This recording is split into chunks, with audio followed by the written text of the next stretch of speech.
वसंती बरवा आरामो, आरामी ही प्रिया संगमो, संगमी ही आगमो उपचारांचा।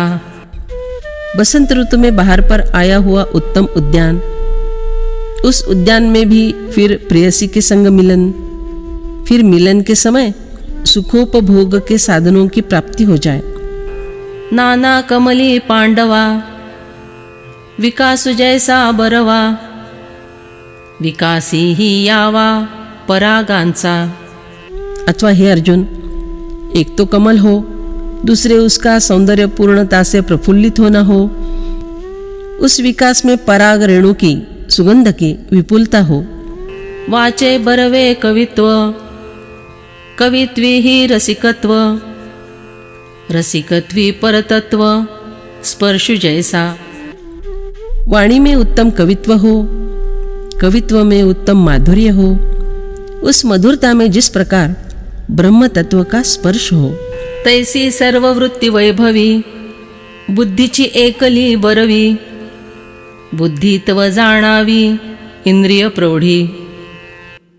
उसी प्रकार सभी वृत्तियों के ऐश्वर्य में एक बुद्धि ही श्रेष्ठ है। बुद्धि से बढ़कर इंद्रियों की प्रगल्भता श्रेष्ठ समझनी चाहिए। इंद्रिय प्रौढ़ी मंडळा, शृंगारू एकुची लीळा, जे अधिष्ठात्रिया मेळा देवतांचा जो। सहज में होने वाली क्रिया यही एक सभी इंद्रियों की प्रगल्भता का अलंकार है। पडिले वर्ण इंद्रिया सकळा, क्योंकि प्रत्येक इंद्रिय का आधार जो देवताओं का समूह है। म्हणोनी चक्षुरादिदाहे, इंद्रिय पीठी सानुग्रहे, सूर्यादिका की आहे सुरांचे वृंद। इसलिए नेत्र आदि 10 इंद्रियों के स्थान पर उन्हें कार्यक्षम रखने के लिए सूर्य आदि देवताओं का समुदाय अपने अनुग्रह समेत रहता है। ते देववृंद बरवे, कर्म कारण पाचवे, अर्जुना येथ जाणावे देवो म्हणे। देव कहते हैं, हे अर्जुन, वह देवता समूह अर्थात यहाँ उत्तम ऐसा 5वां कर्म कारण समझा जाना चाहिए। एवं माने तुझी आयणी, तैसी कर्म जाताची खाणी, पंचविध आकरणी निरूपिली। सुनो, तुम्हारी बुद्धि को रास आ जाए, इस प्रकार से सभी प्रकार के कर्मों के 5 प्रकार के उत्पत्ति स्थानों की जानकारी तुम्हें मैंने बतला दी है। आता हेची खाणी वाढे, मग कर्माची सृष्टी घडे, जी ते हेतु ही उघडे दाऊ 5। अब जिनके कारण यह कारण रूपी खान वृद्धिंगत होती है, फिर कर्म की निर्मिति होती है, उन 5 हेतुओं को भी स्पष्ट रूप से बतलाता हूँ। शरीर वांग मनोभिर्यत् कर्म प्रारभते नरः, न्यायं वा विपरीतं वा पंचयते तस्य हेतवः। मनुष्य शरीर, वाणी और मन के द्वारा शास्त्र विहित अथवा शास्त्र विरुद्ध जो कुछ भी कर्म आरंभ करता है, उसके ये पूर्वोक्त 5 हेतु होते हैं। तरी अवसात आली माधवी, हेतु होये नवा पल्लवी, पल्लव पुष्प पुंजुदावी, पुष्पी फळते। तो दैवयोग से आया हुआ बसंत ऋतु वृक्षलताओं में नए पल्लवों की उत्पत्ति का हेतु होता है।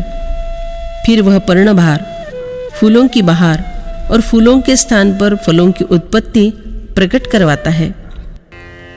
का वार्षिया आणि जे मेघू, मेघे वृष्टी प्रसंगू, वृष्टी तव गा भोगू सस्य सुखाचा। अथवा वर्षा ऋतु का आगमन आकाश में बादल लाने का हेतु होता है। उनके कारण वृष्टि का लाभ होता है। उस वृष्टि के कारण विपुल धान्य उत्पन्न होता है। अन्न ग्रहण करने से सुखभोग प्राप्त होता है। नाना प्राची अरुणाविये, अरुण सूर्योदेशे होये, सूर्य सगळा पाहे दिवो जैसा। अथवा पूर्व दिशा अरुण का प्रसव करती है। अरुण सूर्योदय का कारण होता है और सूर्य के कारण जिस प्रकार दिन निकलता है। तैसे मन हेतु पांडवा, होये कर्म संकल्प भावा, तो संकल्प लावी दिवा, वाचे चागा। उसी प्रकार है अर्जुन, यह मन कर्म संबंधी संकल्प होने की स्थिति का कारण है। अरे वह कर्म संकल्प वाणी रूपी दीपक प्रज्वलित करता है, अर्थात वाणी से शब्द प्रकट होने का कारण बनता है। मग वाचेचा तो दिवटा, दावी कृत्य जातिया वाटा, तेव्हा करता रिगे कामठा, कर्तृत्वाचा। फिर वाचा रूपी मशाल कर्म की ओर जाने वाले मार्ग प्रकाशित करती है। उस समय कर्तापन के टकसाल में प्रवेश करता है। तेत शरीरादिक दलवाडे, शरीरादि हेतुची घडे, जैसे लोह कर्म लोखंडे, निर्वाणिजे। वहाँ जिस प्रकार लोहे की वस्तु लोहे के ही घन की सहायता से बनाई जाती है, उसी प्रकार शरीर आदि हेतुओं से शरीर आदि संघात बनते हैं। का तांथुवाचा ताणा, तांथु घालिता वो इरणा, तंतुमयची विचक्षणा, होये पटू। अथवा हे सुज्ञ अर्जुन, वस्त्र बुनते समय तंतुओं के ताने में तंतुओं के ही बाने पड़ते हैं, तब तंतुयुक्त वस्त्र बन जाता है।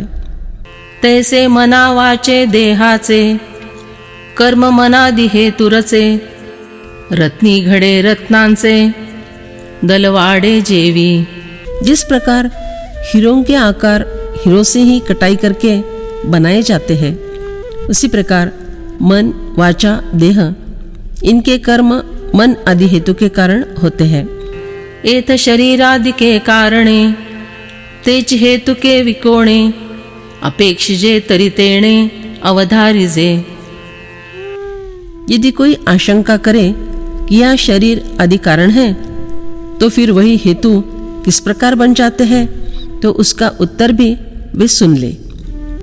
ऐके सूर्याचे या प्रकाशा, हेतु सूर्योची कारण जैसा, का ऊसाचे कांडे ऊसा, वाढी हेतु। समझो कि जिस प्रकार सूर्य के प्रकाश का सूर्य ही हेतु है और कारण भी सूर्य ही है, अथवा उख का कांड उख के वृद्धि का हेतु होता है। नाना वाग्देवता वानावी, तै वाचाची लागे कामवावी, का वेदा वेदेची बोलावी, प्रतिष्ठा जेवी। वाग्देवता की स्तुति करनी हो तो उसके लिए वाणी को ही उस काम में लगाना पड़ता है, अथवा वेदों का गौरव स्वयं वेदों को ही करना चाहिए। तैसी कर्मा शरीरादि के, कारणे किरहे ठावो के, परिहेच हेतु न चुके, हे ही येथ। उसी प्रकार यह बात सच है और मालूम भी है कि कर्म के देह आदि कारण होते हैं, परंतु फिर भी यहाँ वे ही हेतु है, यह बात भी गलत नहीं है।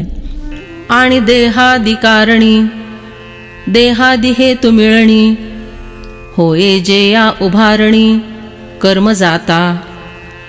और देह आदि पांचों कारणों को देह, वाणी, मन, इन हेतुओं की जब साथ मिलती है, तब जिन सभी कर्मों की निर्मिति होती है। ते शास्त्रार्थे मानिलेया, मार्गा अनुसरे धनंजया, तरी न्यावो तो न्यायीया, हेतु होये। वह कर्म यदि शास्त्रार्थ ने मान्य किए हुए मार्ग के अनुसार हो रहा हो, तो हे अर्जुन, वह न्याय मार्ग ही न्याय कर्म का हेतु होता है।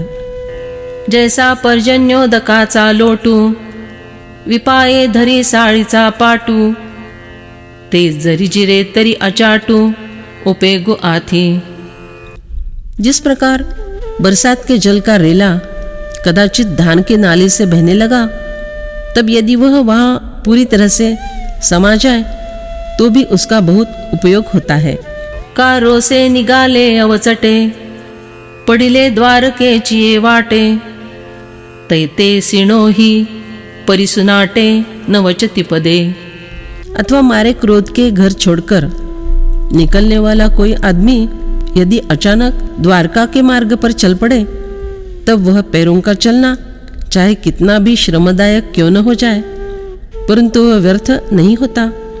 तैसे हेतु कारण मेळे, उठी कर्म आंधळे, ते शास्त्राचे जैला है डोळे, तै न्याय म्हणिपे। उसी प्रकार हेतु और कारण के संयोग से अंधा कर्म उत्पन्न होता है। वह कर्म जब शास्त्र रूपी दृष्टि पा लेता है, तब उसे न्याय्य कर्म कहा जाता है। ना दूध वाढिता ठाओ पावे, तव उतवनी जाये स्वभावे, तोही वेचु परिनोहे वेचले ते। अथवा जब दूध गर्म होकर बर्तन की दीवार तक आ जाता है, तब वह स्वभाव के अनुसार उमड़कर बाहर अग्नि में गिरता है। वह भी उसका व्यय है, परंतु वह शास्त्र की दृष्टि से खर्च हुआ ऐसा नहीं होता। तैसे शास्त्र साह्ये विण, केले नोहे अकारण, तरी लागो पानागवण दाना लेखी। उसी प्रकार शास्त्र की सहायता के बिना किया हुआ कर्म यदि निष्फल न सिद्ध होता हो, तो फिर चोर जो धन लूट ले जाते हैं उसे धर्मदाय खाते में खर्च के तौर पर लिख देना चाहिए ना। अगा बावना वर्णा परवता, कोण मंत्रु आहे पांडुसुता, का बावना उच्चारिता जीव आथी। अरे अर्जुन, क्या कोई ऐसा मंत्र है जिसमें 52 वर्णों के बाहर का कोई वर्ण है और जो इन 52 वर्णों का ही उच्चारण करता है? अर्थात हर एक वर्ण में मंत्र की सामर्थ्य है। परिमंत्राची कडसणी, जवने दखिजे कोदंड पाणी, तव उच्चार फळवाणी न पवे जेवी। परंतु हे अर्जुन, जब तक मंत्र के उच्चारण की युक्ति नहीं जानी जाए, तब तक जैसे सिर्फ 52 अक्षरों के उच्चारण से ही वाणी को उस मंत्र के उच्चारण का फल नहीं मिलता। ते विकारण हेतु योगे, जे बिसाट कर्म निगे, ते शास्त्राची ये न लगे कासे जव। उसी प्रकार कारण और हेतु का योग होने पर यो ही जो स्वैर कर्म उत्पन्न होता है, वह जब तक शास्त्र के आश्रय में नहीं आ जाता, कर्म होतसे तेव्हाही परि होणे नव्हे पाही, तो अन्याओगा अन्यायी हेतु जाण। तब तक भी वह कर्म होता ही रहता है, परंतु वह भी वास्तव में कर्म होना नहीं है। अरे, यह बात ध्यान में रखो, जान लो कि वह अन्याय मार्ग अन्याय कर्म का हेतु होता है। तत्रैवं सति कर्तार, मात्मानं केवलन्तु यः, पश्यत्यकृत बुद्धित्वान् न स पश्यति दुर्मतिः। परंतु ऐसे 5 हेतुओं के होने पर भी जो उस कर्मों के विषय में केवल शुद्ध आत्मा को कर्ता देखता है, वह दुष्ट बुद्धि वाला ठीक नहीं देखता, क्योंकि उसकी बुद्धि शुद्ध नहीं है, अर्थात उसने विवेक को महत्व नहीं दिया है। एवं पंचकारण का कर्मा, 5 ही हेतु है सुवर्मा, आता पाहे पायेथ आत्मा सापडलासे। हे अर्जुन, इस प्रकार 5 कारणों से उत्पन्न होने वाले कर्मों के 5 हेतु भी होते हैं। अब इस बात को समझ लो कि यहाँ आत्मा उलझ गई है। कैसी? तो सुनो। भानु नोहुनि रूपे जैसी, चक्षु रूपाते का प्रकाशी, आत्मा नोहुनि कर्मे तैसी प्रकटितसे। सूर्य स्वयं दृश्य विषय न होकर जिस प्रकार दृष्टि के विषयों को प्रकाशित करता है ना, उसी प्रकार आत्मा स्वयं कर्म न होकर कर्मों को प्रकट करती रहती है। पै प्रतिबिंब आरिसा, दोन्ही नोहुनि वीरेशा, दोही ते प्रकाशी जैसा निहाळिता तो। हे अर्जुन, वह दर्पण में देखने वाला स्वयं न तो दर्पण ही होता है और न तो अपना प्रतिबिंब ही होता है, पर फिर भी वह दोनों को प्रकाशित करता है।